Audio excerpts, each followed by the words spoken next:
Yeah, come and take a look at the snow.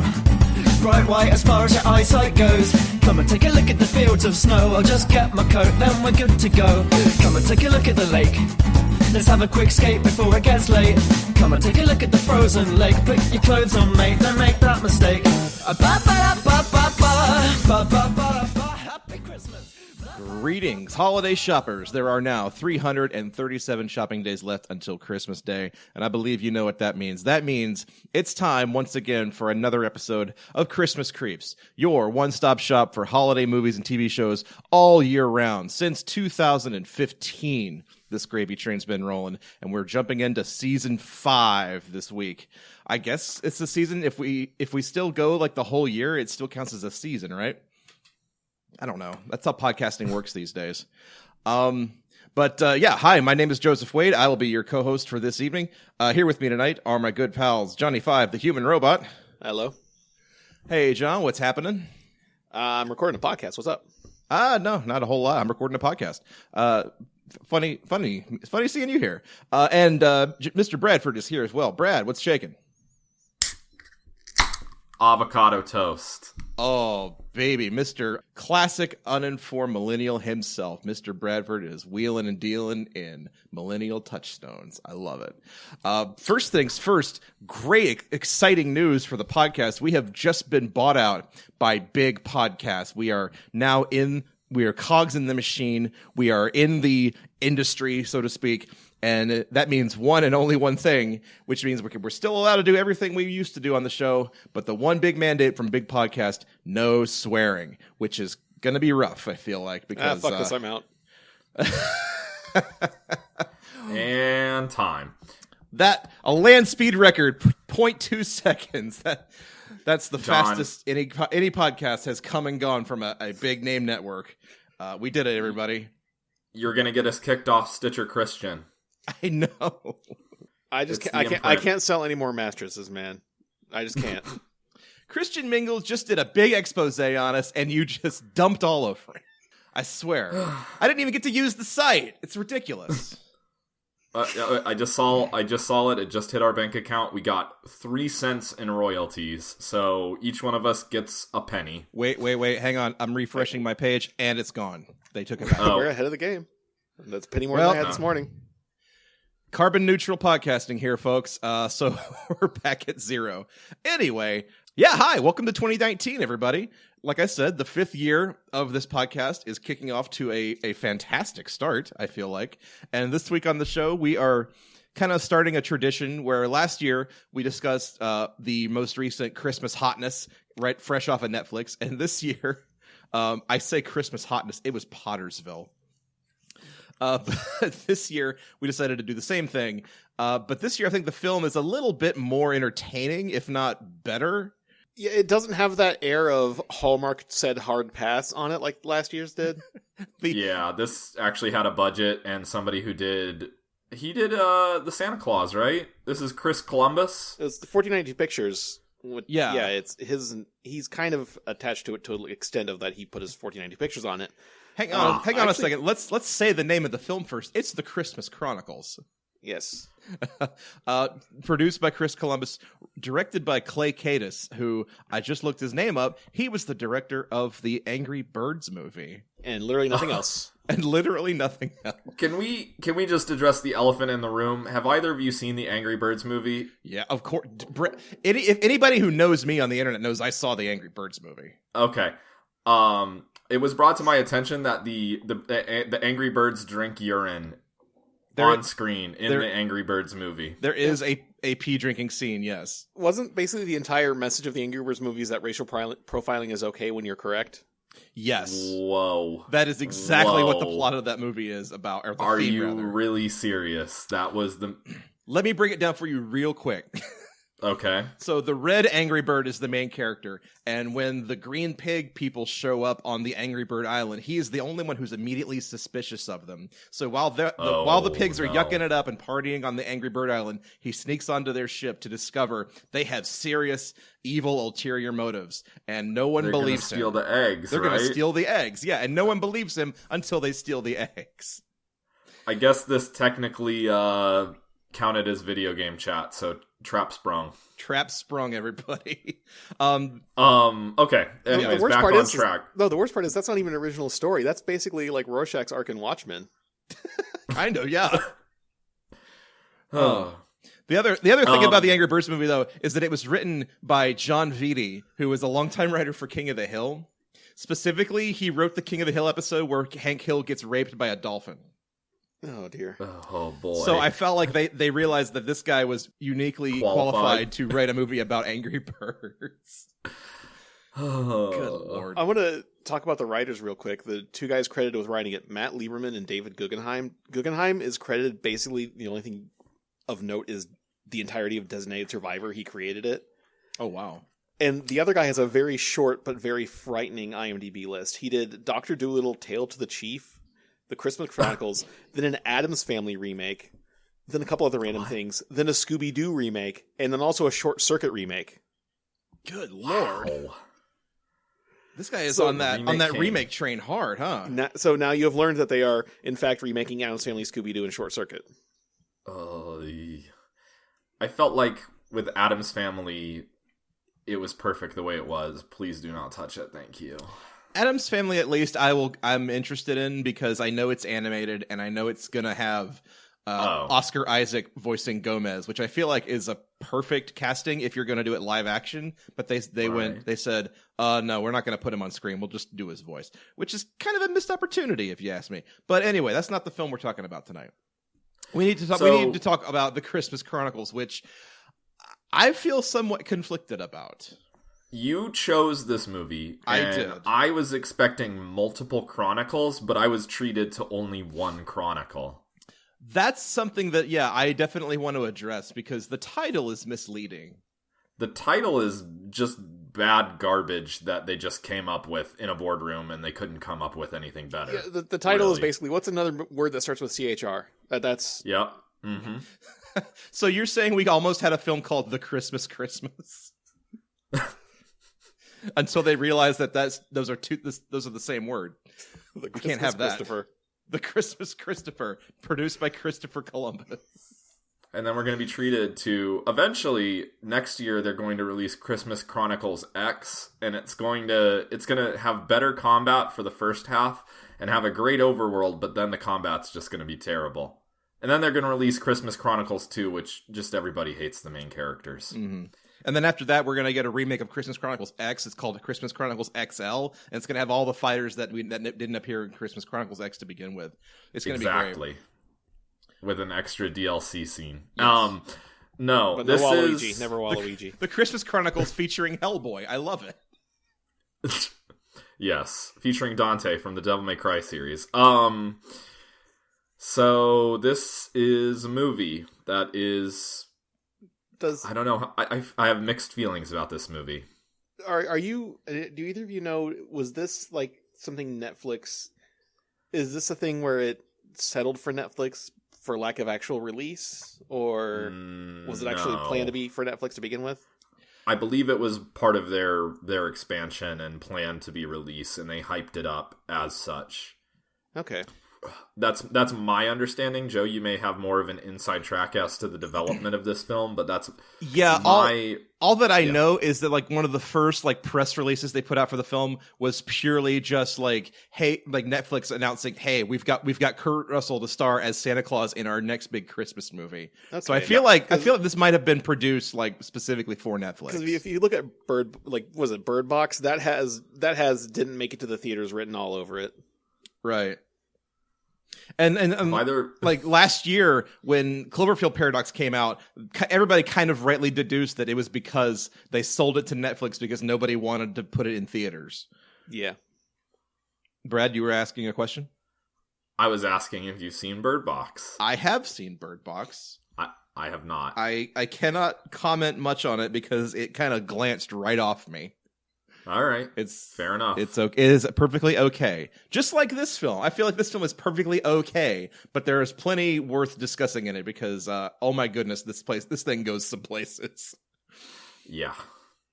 So okay, let's just jump straight into talking about like what the film is and just shotgun blast out from there, I guess. So the film opens with a series of, it's basically video diaries of this family who every Christmas they, videotape the kids opening their Christmas gifts on Christmas morning. And it goes from like Christmas Day of 2006 all the way up to 2018. Yeah, and about 2009 I was like, oh god, this is a dead mom movie. But I was wrong. You were wrong. half wrong. It's a dead dad movie. It's a Dead dad. dead dad So movie. what? Dad, the long and short of it was like Dad was a firefighter and he died on duty the year before the film takes place. Yes. And so we get sometime in 2017. right. So we got the two kids. Teddy's the older brother, and he is kind of been disillusioned by the fact that he's lost his dad. And then Kate is the younger sister who is still sort of attached to this video camera that her dad used to have, and she's still like making video diaries. And so she's about 10 or 11, which, do you feel that's a bit too old? Like, realistically, does it still be on the Santa train? Yup. But, the movie addresses this, because apparently the mom is still on the Santa train as well, Yeah. and everybody except for Teddy is still on the Santa train, well, which is a weird thing. I kind of feel like a lot of movies do this, where they have kids still on the Santa train a little bit older than they maybe should be. I think more for sort of production and story reasons, because like if Kate is a 6-year-old, you wouldn't be doing any of the stuff that she does in this film. I'm just imagining this with like Michelle Tanner, and it's just read a line, mug for the camera, read a line, mug for the camera. You got it, probably dude. for the best. Yeah. Yes. So, yeah, we suspend our disbelief a little bit, and a lot of movies that feature Santa kind of do this, where everybody's believing in Santa because he actually exists in this universe. Spoiler alert. But that's kind of the thing too. Is like every movie that features Santa Claus is like a real person. I think you kind of buy that like older kids still believe in Santa because, well, he is actually real in this universe, so why not? Right? In this universe. So, yeah. Alternate universe. Did anybody, I might be the only one, speaking of other Netflix originals, Kate, ostensibly the main character, maybe Santa, is basically tiny Kimmy Schmidt. I didn't get that vibe, but I see where you're coming from, at least. Like the Hope Springs Eternal, I think it's also just her look, like the redhead Wendy's Amber Gesa lady kind of look. She's a little more clear-headed, I think, than Kimmy Schmidt is. Like she has no illusions about the world.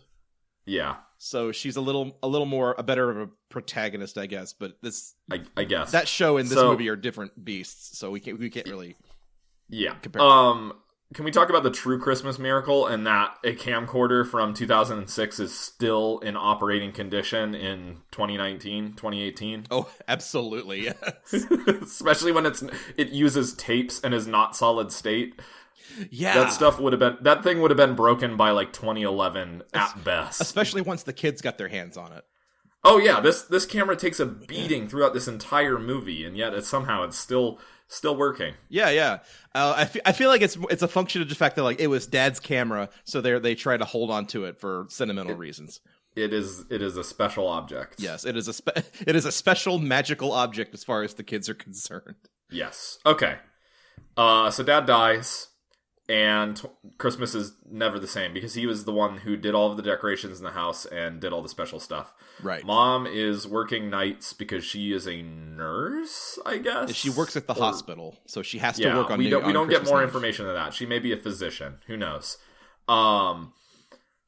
Anyways, yeah, the whole being called in for bullshit, like, hey, we need someone on Christmas Eve, and you have no choice. That smacks of nurse. Yeah, doctors usually have a little bit more clout to be like, no, that's a terrible idea. I'm going back to sleep. Yeah. Short version is like we need an excuse for Mom to exit the movie for the next hour and a half. Yeah. So Teddy is acting out because his father has died, and Kate catches him in the act of stealing a car and films it, and proceeds to blackmail him. Blackmails him. So were they like just stealing the car just to screw around, or were I think so? Yeah, like, they weren't. It was like some chop shop thing. They were just joyriding, right? Yeah, it was a joyride Okay. sitch, Mhm. I believe. And yeah. hey, I have some experience with this because my car was recently stolen. So as soon as I saw this in the film, I just immediately wrote Teddy off completely. Like, he doesn't deserve the redemption arc that he gets, because I know what it feels like to have your car stolen. Yes. So that's just me. No, he's not great for most of the film. Yeah, I would say Teddy's friends are totally the type of kids that will say like the soft A-N word, but they look around for like 5 minutes before they do it, just to make sure no one is around. Yeah. Oh yeah. Yeah. But then, All right. But meanwhile, Kate, she produces a letter to Santa in the form of a videotape, but she like records herself asking Santa for a gift for Christmas. She asks Santa for a skateboard, and then she says Teddy doesn't think skateboards are for girls. So Teddy is also a misogynist. Yes, so like another mark there you against go. Teddy. Like, we're just building the case against Teddy. Like, hate this kid. Anyway, And just to play Teddy's advocate, I would imagine that his line is more, "No, they're not for girls, therefore you're not borrowing mine." And the "therefore you're not borrowing mine" is the action here. It's absolutely a means to an end. I mean, it's a little sister, big brother thing. Sure. Maybe I'm just uniquely grudging against Teddy. No, it's fair. It's perfectly fair. So Teddy is forced to babysit Kate on Christmas Eve while Mom is out at the hospital. And Kate, looking through these old tapes, or she's watching a tape of Christmas Past, Mom and Dad and the kids and everything, and she catches something out of the corner of the frame. And it's like it's a Santa Claus hand reaching down and putting a gift under the tree right as people leave the frame. And she catches it because there's a jingling noise with it, because Santa is stealthy as hell. Yep. Yeah. Santa is the Solid Snake of the Christmas universe. God, we cannot stop bringing in video games into this, I swear. No, it makes sense because Kurt Russell is Snake Plissken. So it works. You're right. Oh. Wow. It makes perfect sense, yeah. So Kate basically blackmails Teddy into helping her catch Santa on video. And indeed they do. Not only do they catch him on video, they find his sleigh and sneak aboard it and Ruin everything. literally ruin everything. So, long story short, they cause Santa to crash over Chicago, and he loses both his reindeer, his magic hat, his sack of toys, and the sled is destroyed. They're on the naughty list forever, according to Santa. Oh, by the way, this Santa, he's a little rougher around the edges than we usually see. He's pretty grisly and pretty funky, and I kind of love him. I mean, I'm not upset about it. It's this movie basically, the whole premise, even if you watch the trailers, is what if Santa but a tiny bit cooler and more savvy? What if Santa was pretty cool now? Yeah, because That was pretty much it. otherwise it's just a standard Christmas movie. It's like that joke Jon Stewart made years ago. Every Christmas movie is just, oh no, there's not going to be Christmas. But wait, and that's all this movie is. It's just a Christmas crisis again. Pretty much, and that's exactly how they sold the film too. The kids and the whole plot, nothing is about it that is relevant. It's just all about Santa Claus is slam dunking gifts down Christmas trees and singing blues music, and he is awesome. That's how they sold this movie. And it's like when the kids first meet Santa Claus, and they're like, Santa Claus, and he says, live and in person, one night only. It's not terrible. I think Kurt Russell, he's having fun. It's all right. I will straight up say it. He saves this movie. It could have been so much worse. He's the sole redeeming grace of this movie. If not for this Kurt Russell being in this movie, this would have been an awful movie. It would have been Kurt a Russell wasn't in. slog. I don't know that I would have made it, honestly. Yeah, it's other than that, it's your usual made for TV / Netflix kind of trite. Right. It's there's not a whole lot separating it from the Santa Claus with Tim Allen. And I don't think because Tim Allen was trying to pull off the same thing, and it doesn't work. Tim Allen is so much more mean spirited, just in his own just nature. Yeah. I mean, this Santa, he's like cool with cons. But anyway, so this is the point in the film where I kind of realized what the story was going to be. It's basically Adventures in Babysitting, but with Santa Claus. It's in Chicago. There's a blues number, etc. Yeah, so it's almost literally Adventures in Babysitting with Santa Claus, which makes sense because this is a Chris Columbus movie. But the first thing they do, they need to find the reindeer and the sleigh. So Santa takes the kids to just some random bar. I think it's called Nick's Place or something. Yeah, he like takes that. it because it's called Nick's Place. And right away, we kind of see how this Santa Claus works, because he immediately starts appealing to literally everybody in the bar he knows them on a first name basis, because of course he does. He knows exactly like what they've been up to in their life, because of course he does. And nobody either one person believes him. It's the hostess, and she like helps him out. Nobody else in the bar helps him out because they're like, "Get away from me, old man. We're trying to have dinner." And they wind up stealing a car that was already stolen by the bartender, I guess. It's a little like it's a little overwritten, to be honest. But the point being, they steal a car that was already stolen, go cruising through the streets of Chicago looking for the reindeer, and then they get stopped by the cops. And Santa has to like explain to them. He tries to make them believe that he's Santa Claus, and of course Jay Farrow believes him, but the other cop doesn't so much. And they take him downtown and book him and all that fun stuff. Meanwhile, Teddy and Kate go off on their own way with the reindeer. Kate finds the reindeer. She like makes friends with Comet by feeding it a candy cane, because early in the film, Mom establishes that like reindeers love candy canes, which in my mind makes me think that kids are going to start going up to reindeers and trying to feed them candy canes, and that's not going to end well. The North Pole is just full of reindeer diarrhea. Yeah, there's a diabetic epidemic at the North Pole, and it starts with candy canes being fed to the reindeer. If we learned anything from the Santa Claus, isn't that the one where they eat a bunch of candy and they can't fly or whatever? Santa Claus? I don't know where you pulled that one from. Is that one of the Santa buddies? Actually, I know what he's talking about. It's a movie where the reindeer like eats too much candy. He's just like, I think it is Santa buddies because the stupid dogs have to pull the sleigh. I thought it was Santa. Yeah, it might be Santa buddies. I think it's Santa Claus 2 you're thinking of. Yep, it is Santa Claus 2. Where Comet literally eats too much candy and cannot fly. Which is one of our lost episodes, by the way. We'll get there. The big lost episode, yeah. Oh, that was such a fun episode. Yeah, once we like Eternal Sunshine that movie out of our brains, we'll watch it again. Yeah, yes. Give it a couple more years, I guess.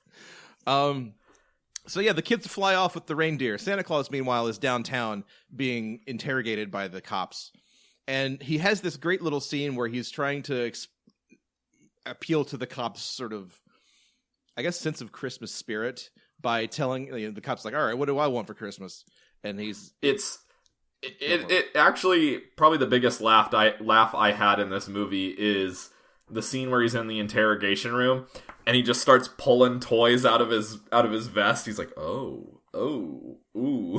But it's like there's like a Snoopy astronaut and a Star Wars figurine and a Hot Wheels. It's very good. But they're not just any toys. They're specifically the toys that this cop asked for as a child and did not receive. It's Doug. No, wait, not Doug. Doug's the dad. Doug's the dad.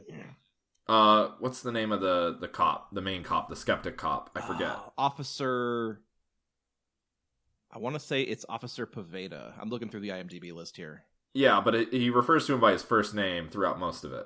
I don't see the name here. Anyways, he reveals that he's like, well, what do I want for Christmas this year? And he goes, Lisa, and which is this gentleman's ex-wife. And he's still being very skeptic, and he thinks that this guy is just, a creep who's dressed up in a Santa suit who, hacked into his personal info or whatever. Some sort of Christmas creep, it appears. Some sort of Christmas creep. And he even says, like, look, buddy, this is not a good look for you. You stole a car. You've got kids that aren't your own. And also it appears that you are, hacking personal information from the internet and blackmailing people with it. Like they could lock him away for life if they really wanted to. It's a good scene to the credit of both of these actors, because it's like it might be the best tension in the movie, with a movie with absolutely no stakes or tension whatsoever. Because you feel like this officer is like on the cusp of believing him at every single moment, and then he kind of snaps back to reality and he's like, nah, this can't be so. Right, and Santa even points out, like, that's what makes him a good cop, is that he still has that kind of skeptical brain. Running in the background. So he puts him in the pen. He puts him in the drunk tank. And then who happens to be there for basically no reason at all? Stephen Van Sant is in jail. Little Steven Van Zandt is in jail, yes. And so Santa decides. Okay. Also, what we should have mentioned is that once again, like a lot of other Santa movies, the Christmas spirit meter is dropping, drastically. And like Santa has a giant watch on his hand that like tracks Christmas spirit. This is I thought this was really more interesting than a lot of ostensibly children's Christmas movies. The stakes are much higher than kids won't get presents. The stakes for this movie is Santa and Christmas spirit are literally the only thing preventing the Dark Ages and World War III, which I thought is a very interesting premise for a movie. So Santa's mission is basically to crib a line from Pacific Rim to cancel the apocalypse. Pretty much. He's the only thing like holding the status quo, which is. It's interesting. So Christmas and Santa Claus are the only things keeping humanity from just tearing itself apart. I kind of love it. Of course, it's cheeseball and it's the worst, but it's also kind of it's extremely the silly, best. But it's a great explanation. But also, like the way he describes it, he says like as the Christmas spirit meter starts to drop, crime rates will start to go up and more bad things will start to happen. And I kind of wish that like we saw more bad things happen. Like as the Christmas meter reaches 0, the purge starts to happen, but we don't get to see any of that. It's kind of like you get a little bit of it because he's like, oh, this is the busiest, they're at the precinct. And he's like, this is the busiest Christmas has been in years. And that's kind of about it. Right. But it kind of reminds me of Ghostbusters 2 a little bit because like the more bad vibes there are in New York, in the city, the worse the pink slime starts to get and the more ghosts start to show up. That's kind of the same sort of mechanic, I guess. But we don't really ever get to see a whole lot of what's going on out in the larger world, except for the fact that like Teddy gets jumped by some local hoodlums after he discovers Santa's bag of toys just sitting in a tree in a park. Yeah, so we're treated to this weird like gang of thieves, fast and like I don't even know what this deal is. Like they go to a safe house where there's pinball machines and there's some guy working with like a welding tool or something. The later scene shows that there's like 300 people in this chop shop apparently, but we kind of skipped over the part where they get the brother and sister get back together. They find Santa's bag. She climbs into it and disappears in like a vortex to the North Pole, and that's how he gets caught alone with the bag. Which I want to say something interesting. This movie was filmed in Toronto, like very obviously, and it takes place in Chicago. And one thing, in this scene, I was thinking about it because I was like, they're filming this on the street. I wonder if they actually, if you can point out like, this is totally Toronto, it's not Chicago. And they were in front of an Indochino store, and they were at St. James Cathedral, and both of those things exist. Those name things exist in both Chicago and in Toronto, which I thought was kind of a very happy accident on their part. I mean, that's a good way of give the location scouting people a little bit of credit. Yeah. That's a good way to mask sort of. Production. Yeah, because as soon as I saw Indochino, I was like, I'm going to look and see where Indochinos are and see if there's actually one in Chicago. And there are a couple in Toronto and a couple in Chicago. Yeah. And if you compare like the facades of the Cathedral, St. James of Chicago and Toronto, they're at the Toronto one very blatantly. But yeah, it was still either the stupidest luck imaginable or someone was kind of paying attention on this movie. They could go either way. Yeah, it's really 6 of one, half dozen of the other. So basically, Kate crawls into Santa's bag, which exists in this weird hammer space kind of universe where all the gifts are floating around in this sort of strange nebulous zone, and she makes her way to the North Pole in Santa's workshop, where all these CGI elves start to appear. And this is the point where the film kind of starts to take a downward turn for me.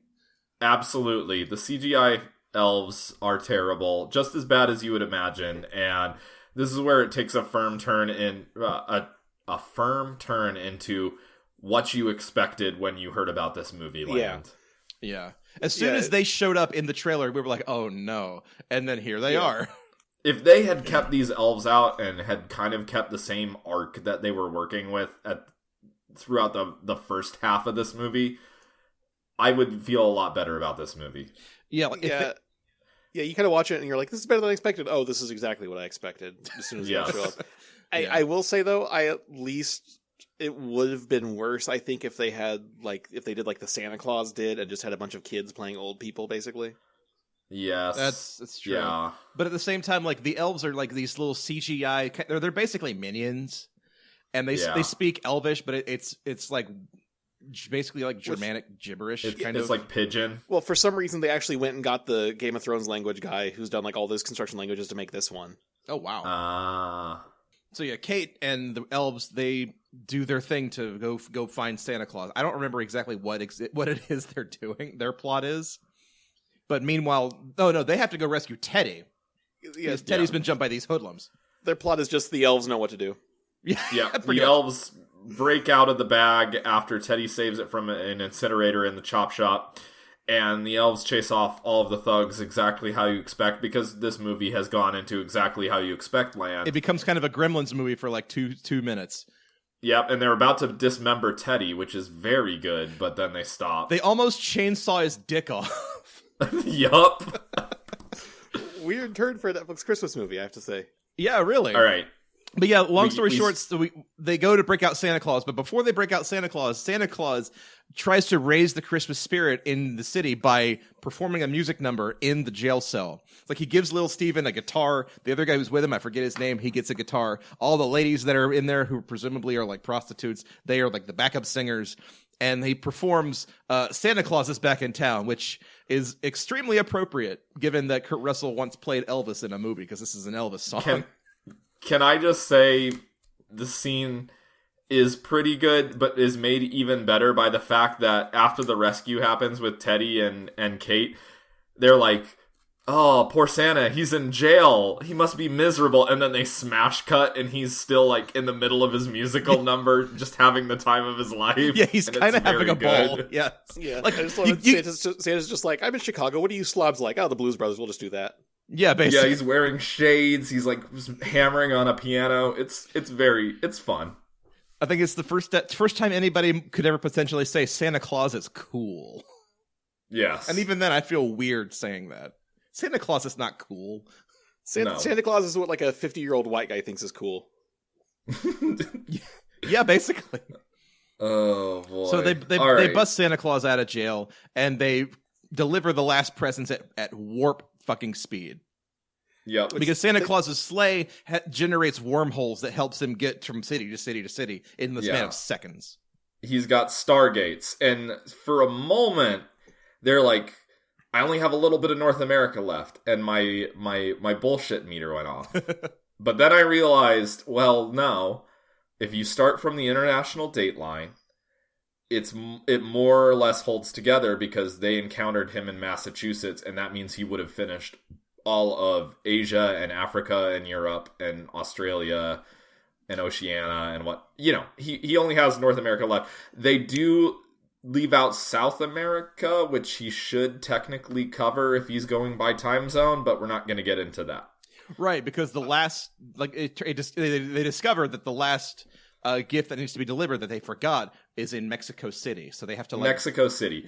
And I want to give the movie a little credit for not pulling off the bullshit that we've seen in every single children's Christmas movie, where Santa has to save the day by going super fast, where they just do basically they go down the checklist of, okay, what are all the most popular countries? Let's do those. Because it doesn't make any sense. Yeah, just like, oh, here's a kid in lederhosen. Here's a kid in something else stereotypical. Here's a kid in something that's just outright racist. Here's a dog that we put a dreadlock hat on. Because not only is it kind of a little bit racist, but also it kind of implies that Santa Claus missed all of these to begin with. Yeah, but also I don't like it. I don't like it. In fact, I'm going to mark my words. I'm going to go back through these movies that we've watched, and assuming that they're not cutting between the order, it doesn't make any sense. Like they'll do Europe, then they'll do Japan, then they'll do Jamaica, then they'll do the US. Oh, don't worry. They did that in this movie too, because if you watch Santa's little city meter, it goes from Anchorage to Honolulu to Boise.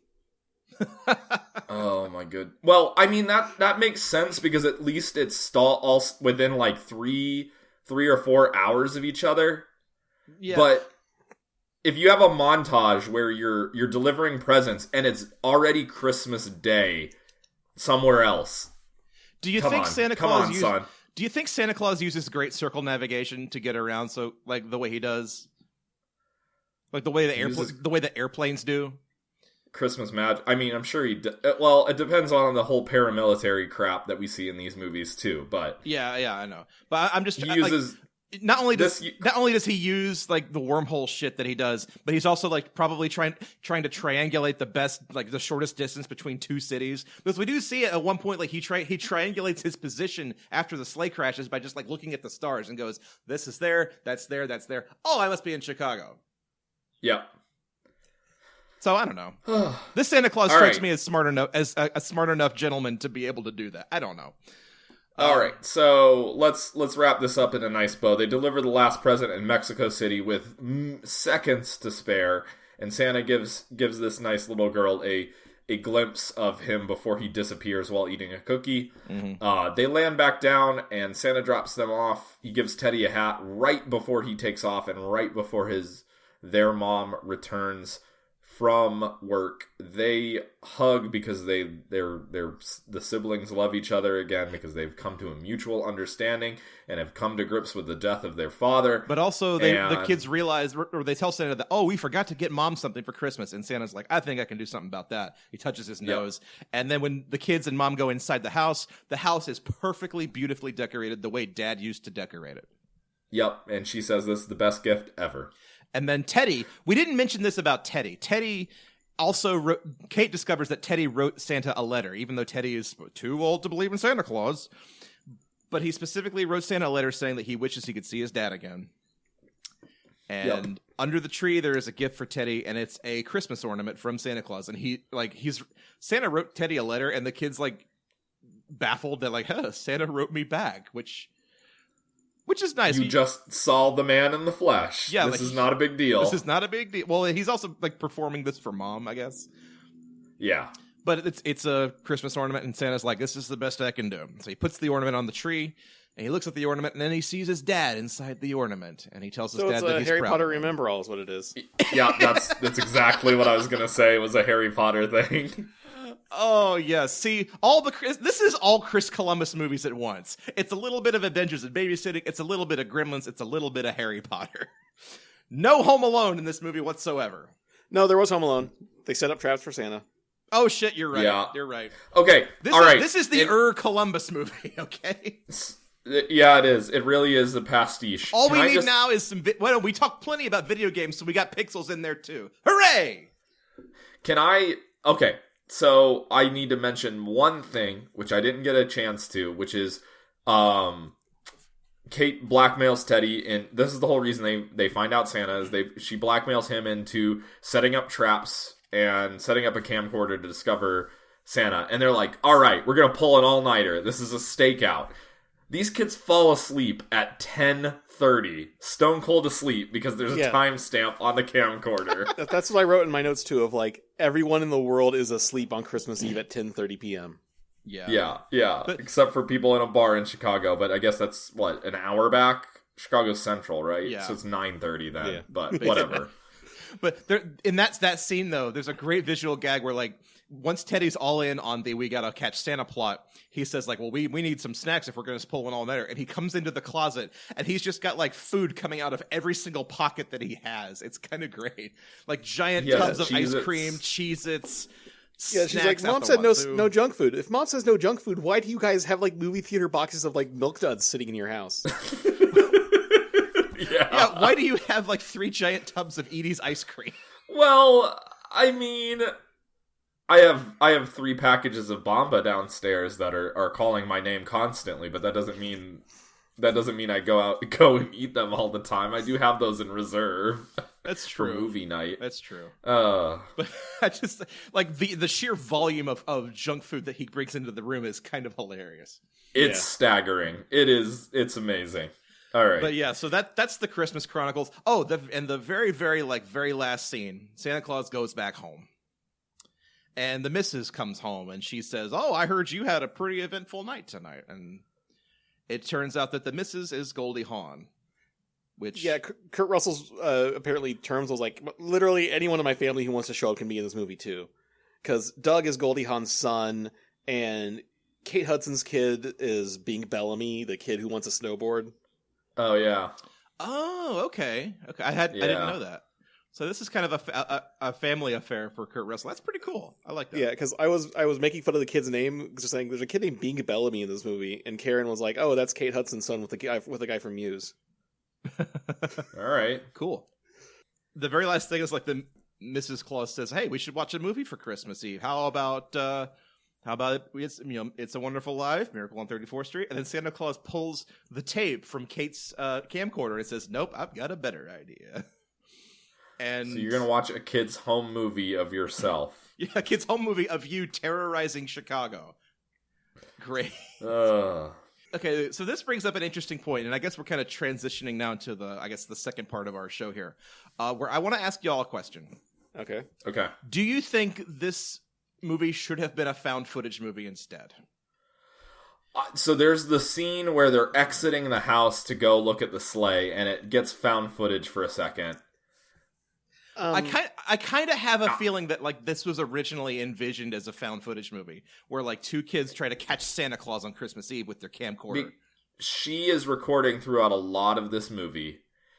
However, I feel that found footage is best used when you want to keep something vague, like with Cloverfield, and it's not good when it's the reason vague. The reason Blair Witch Project worked with found footage is because if it wasn't found footage, it would just be like, oh no, there's spooky sticks in the trees. Cool. Yeah. It'd just be a bunch of teens losing their shit in the woods, and that's kind of it. No, and I agree with y'all. Like, I don't think this would have worked as a found footage, but I get the sense that this was like that was the original idea. Like the elevator pitch was found footage Santa movie, basically. Yeah, exactly. Yeah, I think you're right, and they realized that it wouldn't work.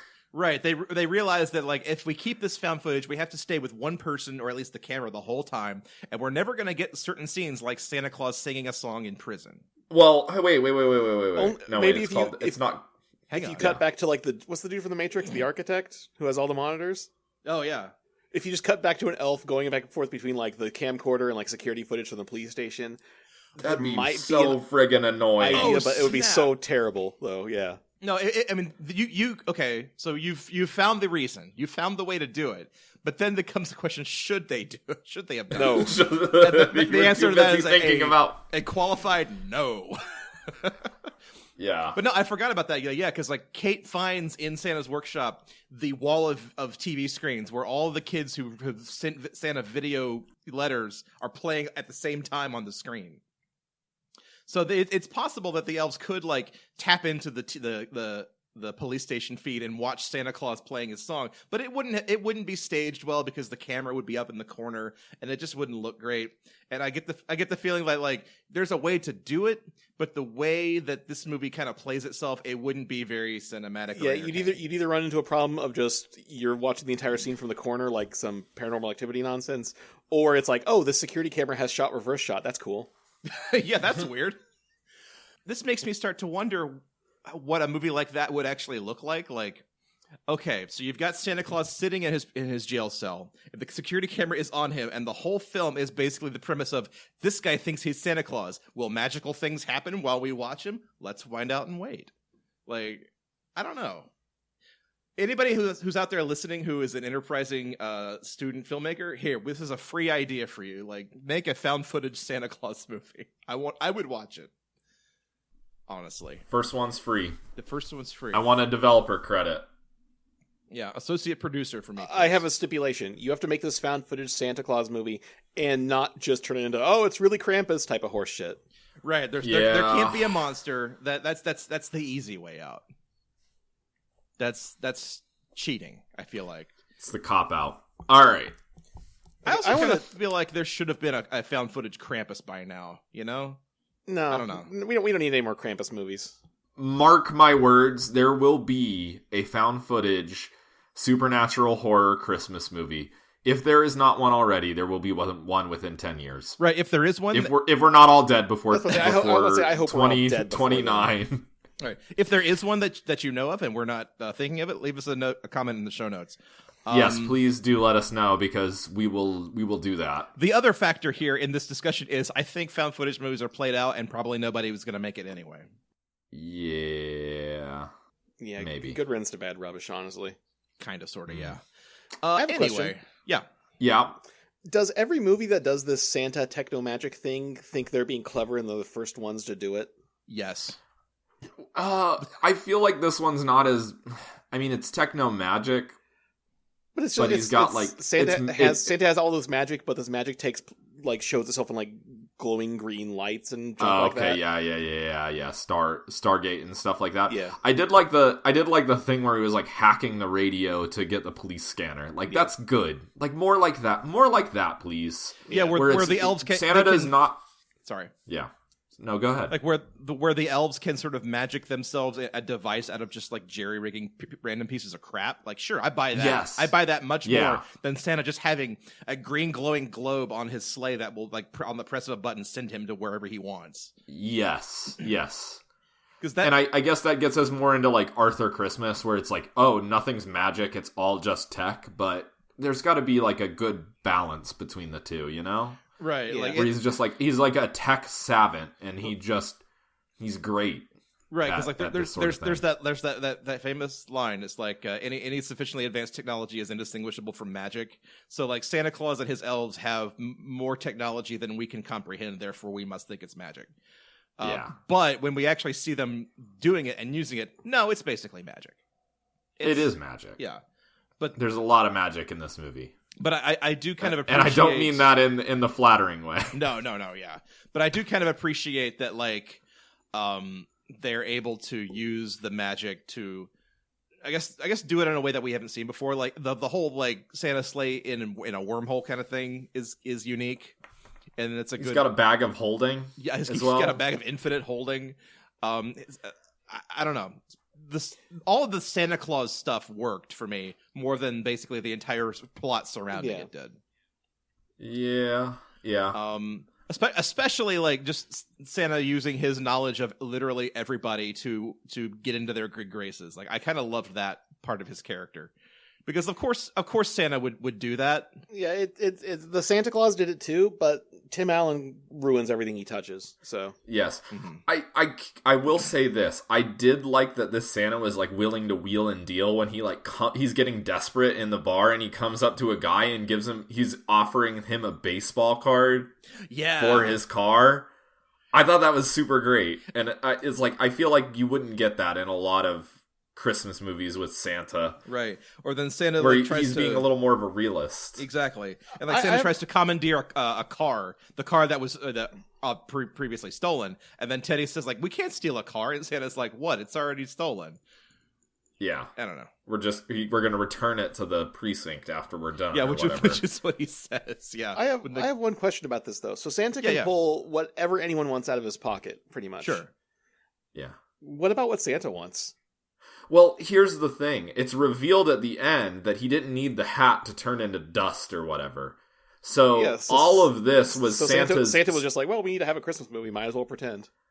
Yeah, that's exactly... It actually goes to that. And it annoyed me a little bit because it's like the whole thing. Santa quote-unquote jeopardized Christmas just to reunite these two kids or whatever. It didn't explicitly say that though. In a worse movie, like Christmas Shoes, that would be the text, not the subtext.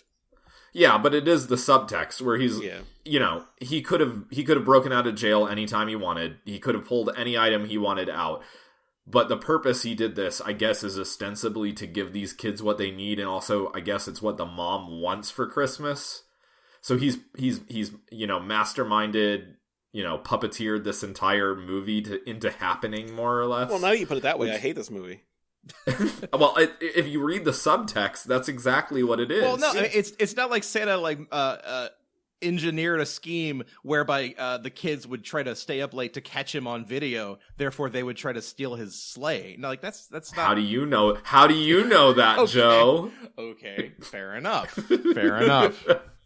But also, like, I am very glad the movie does not spell that out. I'll just say that. Yeah. It doesn't spell it out, but he does imply at the end of the film that he could have magicked himself out of literally any of the situations that they found themselves in. But let me hit you with this. Like, the fact that the hat goes missing and that becomes like a plot point, it feels more to me like Santa Claus needs the hat to complete the image of him being Santa Claus, because that's what generates Christmas spirit, is like people really believing in him. So like once he has the hat, the illusion is complete. So the hat is kind of like Clark Kent's glasses. Yeah, exactly. Otherwise, without the hat, he's just some jackass in a Santa costume. All right. Fair enough. All right. Okay.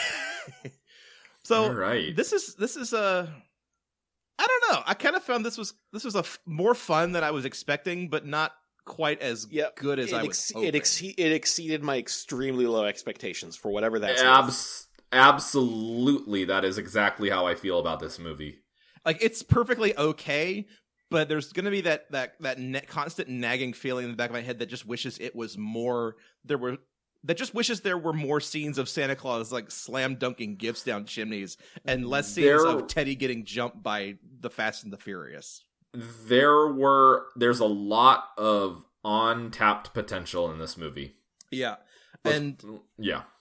What I will say is this: this was kind of a big hit for Netflix. Apparently, if you believe like Netflix's kind of potentially bogus like numbers that they put out, this was a big hit. So Netflix's numbers are absolute trash. I mean, even if they're being accurate, they're absolute trash because they're being presented in the absolute wrong way. Of course, a Netflix original is going to have high numbers because people are sitting around Christmas Eve being like, "What are we going to do? Oh, hey, watching something on Netflix is cheaper than going to the theater. Oh, what's playing? I haven't seen this before. Cool." That's exactly what they're banking on. That's what they were banking on with this. It just makes common sense from a business standpoint. So the long and short of it is, we are going to be treated to the Christmas Chronicles X. That's what I'm saying. And that's kind of what I'm hoping, is that if we get a sequel, we're gonna get, if anything else, we're gonna get more of this Santa Claus, which is really all I want anyway. My brain is broken. So we're gonna get like Christmas Chronicles Rondo of Blood. Is that what's going on? Yeah, yes. Exactly. Okay. To be perfectly honest, a Santa Claus movie where Santa Claus has to save Christmas from vampires sounds like the greatest thing in the world to me. However, I don't trust Chris Columbus and Netflix to pull that off, so it's a mixed bag. Where's my Castlevania animated series Christmas special? Let's get Adi Shankar on the phone. Maybe he can help us out. All right, so I think we can all agree, we're going to crankometer this movie in a moment, but we agree that the Santa is very good. Maybe the best Santa we've been presented with so far. The field of competition is very dire, don't get me wrong, but... Let's talk about that for a minute, because like, who do you, like, aside, Kurt Russell aside, who do you think has been the best Santa Claus we've seen so far on this show? I could see John Goodman doing this role and it being a slightly lesser movie. No. I'm saying, of the movies we've watched, who has been the best Santa Claus thus far? Who has been the best Santa Claus? Like, which other Santa can compete with this Kurt Russell Santa? I mean, the Santas in Arthur Christmas were pretty good from a comedic standpoint. Yeah. Okay, I'll give you that. I still say I love John Goodman as Santa, but in like that, what is it, Christmas that A Year Without Santa Claus? He was just such a surly, bitter asshole that it kind of, poisoned the well for John Goodman Santa. Yeah, I'll be honest. I had forgotten about that movie entirely until you said that just now. What other? Let's see. What other Santas do we have? We have Tim Allen Santa. No. Tim Allen Santa, which we agree is the worst Santa. You heard it here first. Okay. Tim Allen is the most 90s Santa, which is definitely not a compliment. Yeah, not at all a compliment. Also, hey, speaking of John Goodman Santa. Speaking of John Goodman Santa, wasn't John Goodman also Robot Santa on Futurama? Yes, he was. He was, and that was a good Santa. That was a great Santa. Okay. What else do we have? We haven't watched Elf, but there's what's his face? Cosgrove from Freakazoid. What's the actor? Ed Asner. Ed Asner Santa is a great Santa. We have not talked much about Elf on this show, but let me say this: I kind of think Ed Asner is the best part of that movie. I mean, he's kind of the perfect Santa. I'm very conflicted in a classical Santa sense. I'm very conflicted about Elf, but he is very good in that movie. Yeah. No, Elf is the elephant in the room. Thank you. God. You can send all of the accolades to my account. I'm at Fragrant Hills on Twitter. You're welcome. You pulled that one so hard, some of my teeth came out with it. Oh my god. Ed Asner's a good classic Santa, but I think Kurt Russell's a better cool Santa. Yeah, I think when you're trying to make a Santa that's cool, you can definitely overdo it. And this Santa Claus kind of goes a little bit more surly and belligerent than Tim Allen does, I think. But he makes it cool because like he's just in it to have a good time. Yeah, Tim Allen has this weird bitter negativity towards it, where Kurt Russell just strikes you as like, your grumpy uncle, where Tim Allen's just your drunk uncle. Yeah, I can. Tim Allen Santa is just an asshole, but Kurt Russell's Santa is like a lovable asshole. He's like down to go to Margaritaville at like 10 p.m. on Christmas Eve. He's here to hang. He's here to have a good time. He may be a little rough around the edges, but he's lovable, you know? Yeah, this is the Santa I can have a beer with.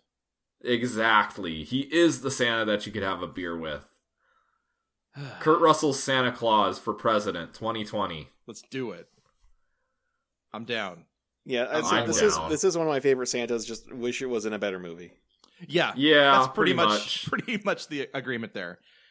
So yeah, I guess we're gonna jump over to the crankometer unless anybody else has any. I just have a few last points. Yeah. Out of all the product placement in here, Sony, Good and Plenty, Milk Duds, somehow, even though they bring up the soda Santa a lot, they actually didn't get Coke. It was just generic Santa Cola. Yeah. There's a scene. Okay, so the Santa in this movie is a little bit what's the word? He's a little bit peeved. Bitter about his depiction. He's bitter that they depict him fatter than he is. So there's a scene where the Santa's sleigh crashes through a Santa Claus billboard, and it crashes right through the stomach, and Santa loves it. Yeah. Oh man, it's having a great very time. good. The other bit of product placement that I noticed is that when they're stealing the car from the bar early on, the valet is too busy watching Stranger Things on his iPad. It's very blatantly CGI'd onto his iPad too. Like it's absolutely it is. Like nobody could hook up the Wi-Fi so he could just natively watch Stranger Things on an iPad, or maybe it just didn't show up well on screen and they had to CG it later. I don't know. So that leads a little more credence to maybe this wasn't produced explicitly for Netflix, but they felt the need to put a Netflix cameo in it. Yeah, I would have liked that scene better if you just heard some dialogue from Stranger Things, so you could just be like yourself, "Oh, that's Stranger Things. I recognize that." Instead of rather than putting Dustin like front and center on the screen or whatever. No, honestly, like the clip that they showed, everybody watching this film on Netflix knows that scene and knows that line. It's the scene where Dustin screams, "She's our friend and she's crazy." Everybody watching that knows that. I feel like. Yeah, so they didn't need the video. Exactly. This is just getting into pure nitpicking, but I just want to complain about, out of all of Santa's magic nonsense, the tracker for the bag is just a hot or cold device.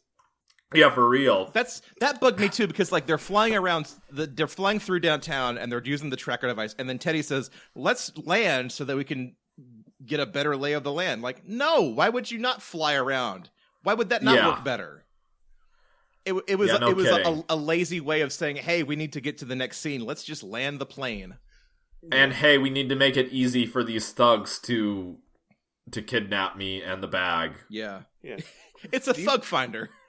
Do you guys? It's a thug finder. Did you guys watch this with closed captioning on at all? I did. Did you notice that capital T, capital B, true believer? Oh, yeah. Yes. Oh, yeah. We didn't talk about that.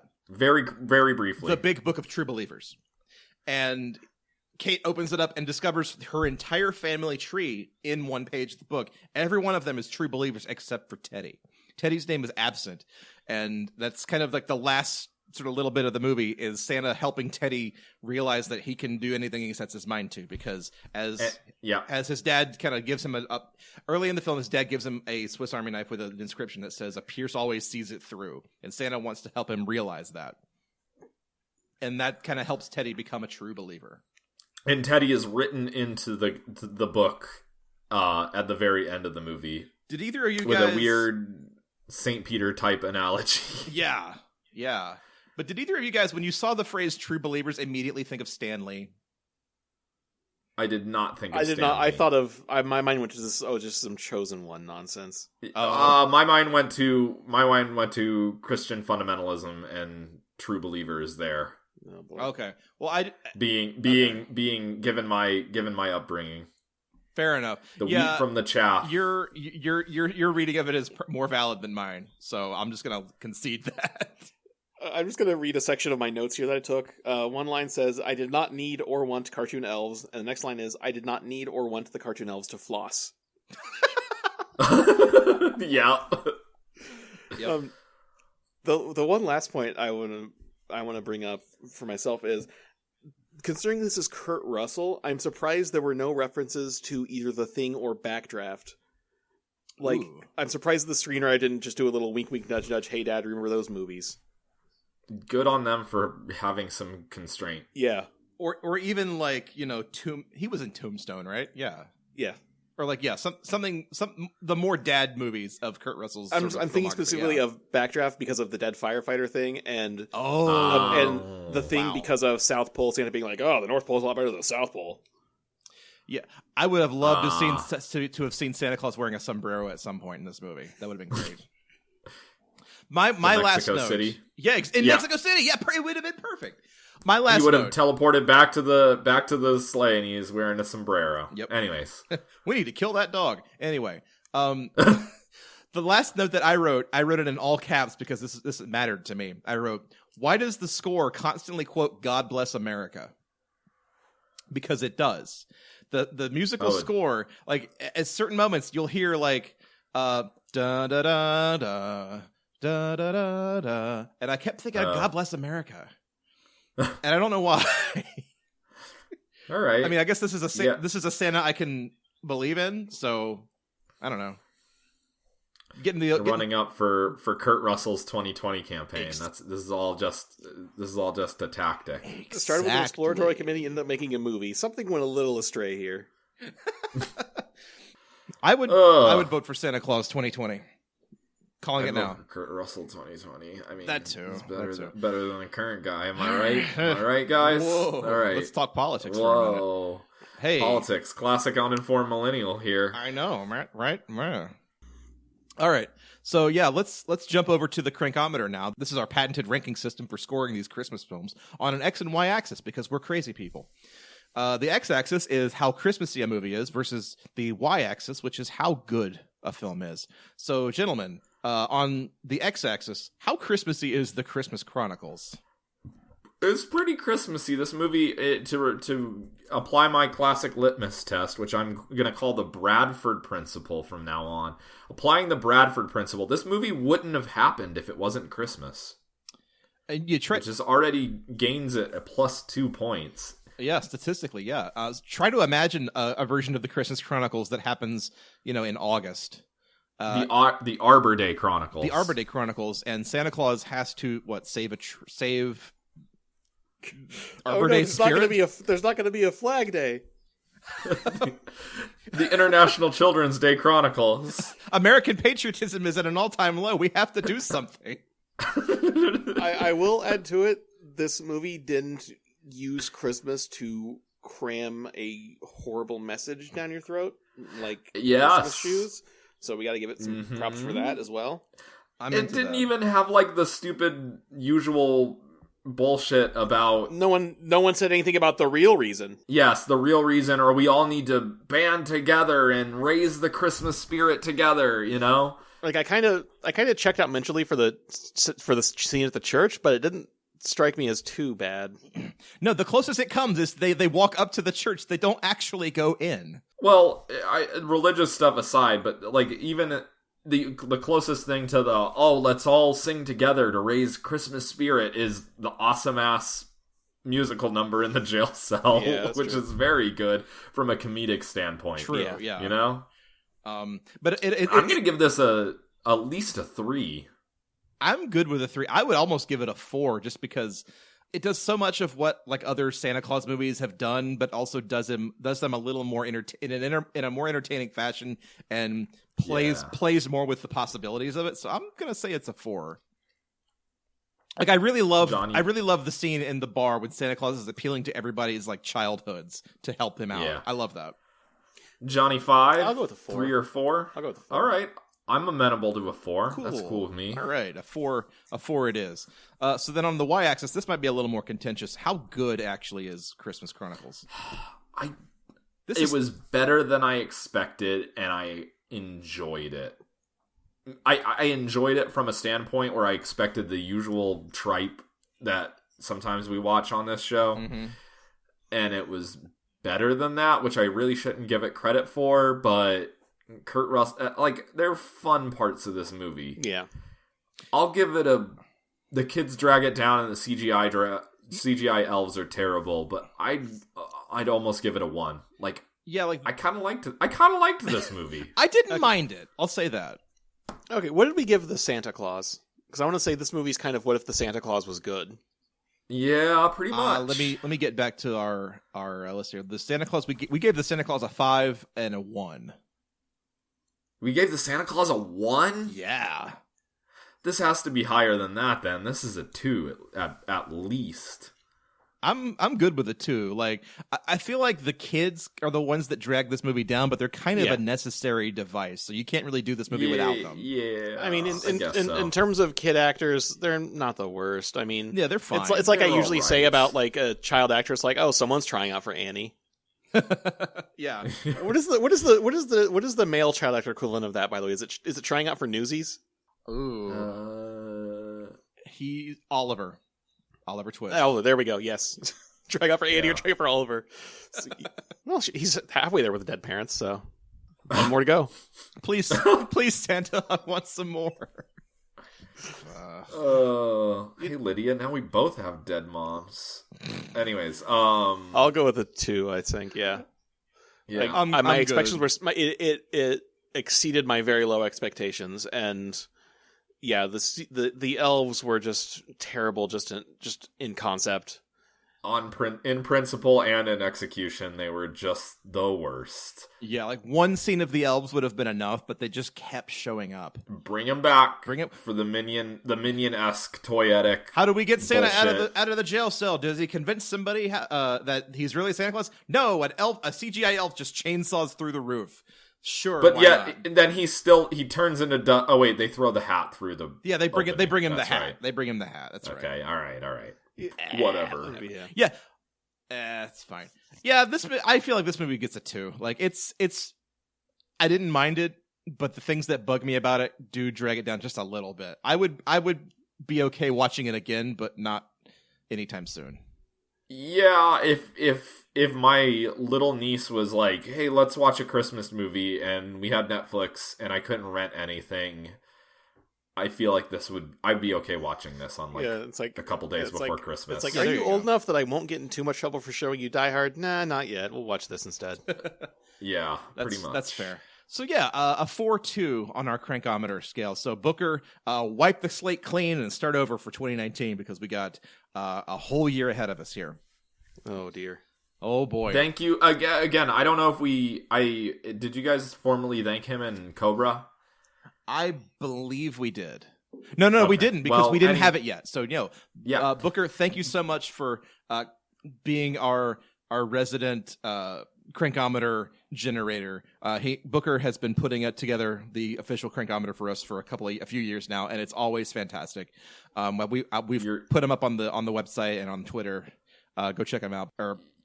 Booker's good people. You're doing God's work, and the best part about this year's crankometer, I must say, is the version of the movie poster for Jingle All the Way has been edited to say Arnold's after that toy again. Yes, it's very good. Which is amazing, and I love it. And you're the best, Booker, and I'm so glad we get to see you. Thank you very much.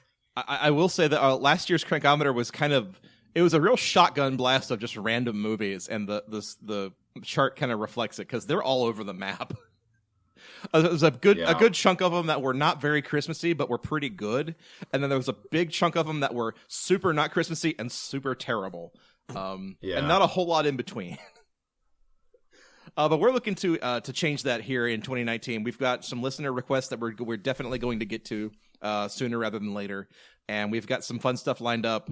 We do Home for the Horror Days, and I'm not going to say any more than this, but I've got a whole monthly event planned out sometime earlier in the year. Please look forward to it. I know what it is. I am totally dibsing part of Home for the Horror Days and part of November, so we have a little bit of a game plan. Like last year, I wrote down an entire chart of what I wanted us to cover and when, and I never read that chart. We hit maybe we did like a third of it, maybe. We hit maybe 4 of them.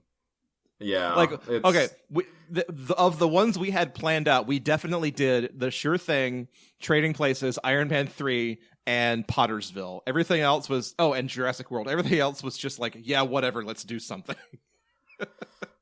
So we keep. If you don't deserve us at our worst, you don't deserve us at our best. That's true. If you don't like us at our The Sure Thing, you don't deserve us at our Better Watch Out. Yeah. Or maybe backwards. I don't know. Whatever. So yeah, this Christmas Creeps for January of 2019. We will be back in a couple of weeks with a brand new episode. We are excited to get 2019 off to a rockin' start. We are members of the Christmas Podcast Network. It's kind of a little bit of a down period for the network right now because most of the shows have gone dormant. They've kind of gone into hibernation for. They are all cowards. They've gone into hibernation until probably October, but a couple of us are still, running shows year round. So go check it out at ChristmasPodcastNetwork.com. You can find us on the internet at ChristmasCreeps.com. We're on Twitter at ChristmasCreeps. Email us questions or comments or recommendations for future episodes at xmascreeps@gmail.com. We have gotten some good and some negative feedback recently. We'll take it all, whatever. We don't care. We love it all. We just like the people who are listening to the show. We love it. We love Christmas just like Randy Newman loves L.A. So, we're on Facebook. We're on iTunes and Stitcher and Google Play and all that fun stuff. So go like and subscribe and smash all the buttons. Just like Buddy the Elf in an elevator. Smash all the buttons. So for Christmas Creeps, I'm Joseph Wade.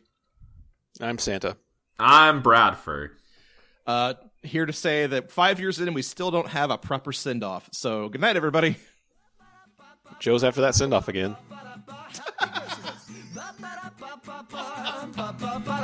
Happy Christmas! Happy Christmas!